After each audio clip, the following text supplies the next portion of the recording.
Good day, everyone. Today, I will be introducing our study on the ecological correlation between aquatic vegetation and freshwater fish population in the Perak River. First, a bit of the background. The Perak River is the second longest river in Peninsular Malaysia, stretching about 437 kilometers. Because of its size, it plays a major role in the daily life of surrounding communities. It provides essential resources like water and food, and it also supports transportation, agriculture, and various industries. So, understanding this river is important not only for ecology, but also for human well-being.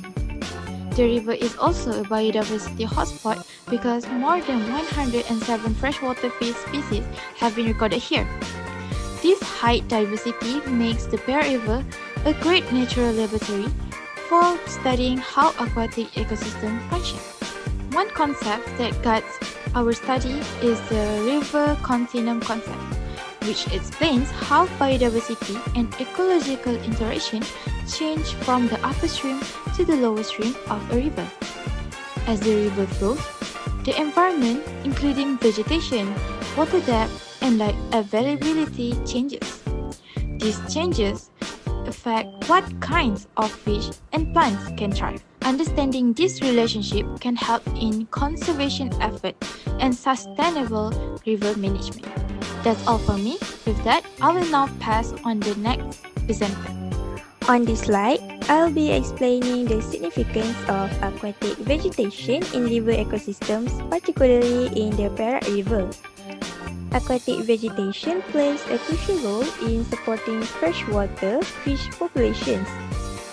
First, these plants provide essential habitat.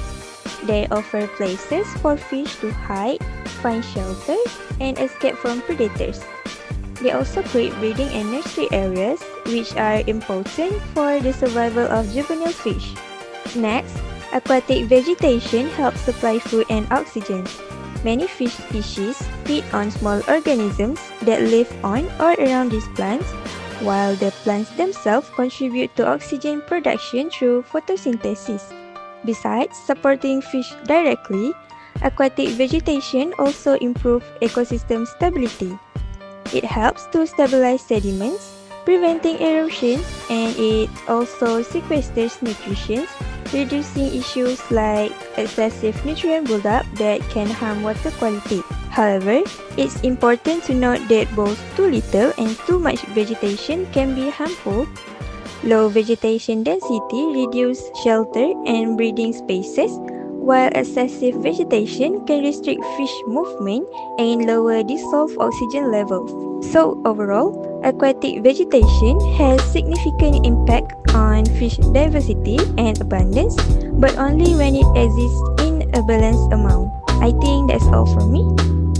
For the next slide, the study of the Perak River reveals a rich aquatic ecosystem with 70 fish species and 9 aquatic plant species identified. Findings show that the moderate plant density between 30 to 85% play a crucial role in supporting fish diversity and overall river health. Fish population were found to be highest when vegetation coverage reached 75 to 85%, indicating that the balanced plant growth provides the ideal habitat for feeding, shelter, and breeding. However, the research also highlights that both very low and very high vegetation level can reduce fish abundance, showing the importance of maintaining a healthy ecological balance within the Perak River. In this section, we look at how different vegetation levels affect the overall condition of the river ecosystem and the species that live in them. When the vegetation is at a moderate level, it creates ideal condition. It provides enough shelter, food, and suitable breeding areas for many fish species, allowing the ecosystem to function smoothly.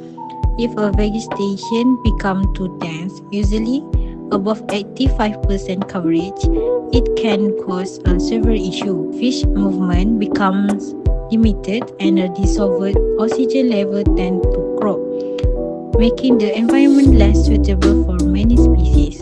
On the other hand, when a vegetation is too sparse, fish become more exposed to the predator and have a fewer opportunities to breed successfully because there is not enough cover. Species such as Hampala macrolidota depend on the balanced amount of the vegetation to maintain healthy population. It's also important to manage invasive plants like Ecornia crescip as they grow rapidly and can disrupt the natural balance of the river. In essence, maintaining the right level of the vegetation is crucial for supporting a healthy and resilient freshwater ecosystem. In conclusion, our research provides strong evidence of a crucial ecological correlation in the Perak River. Aquatic vegetation enhances fish diversity and abundance, but only within an optimal range.